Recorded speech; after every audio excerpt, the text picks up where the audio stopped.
I think it's amazing if you look down at verse 19, the contrast between the two groups Paul is making clear. He said in verse 18, the enemies of the cross of Christ, those who are not trusting and have not jumped into the safety net or found Christ as the ladder of salvation, their end is destruction. Verse 19, that's endless, eternal blackness of darkness. Their God is their appetite, their body. They just want what they want, and they want it now, and they live for feeding their appetites, whose glory is in their shame. I mean, any of you that read the New York Times, do you know what the cover was? It was a West Point cadet graduate man who is now a U.S. female federal judge. And it was glorying that this person has transformed themselves into what they always wanted to be. You know what that is, biblically? Whose glory is in their shame.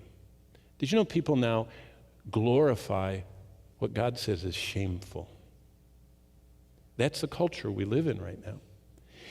And you know what? We shouldn't be alarmed. Nothing new. It's the same.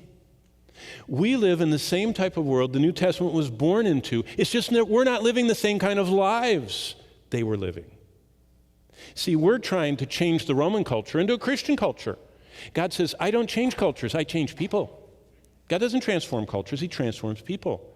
People, as they multiply, change a culture. But God changes people one by one. The question today is not what are you advocating or canvassing for, it's how much is God changing you?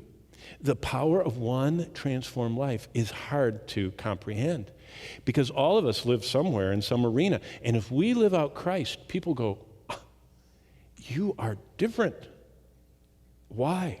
And we share Christ. So, citizens of heaven is how we are to live.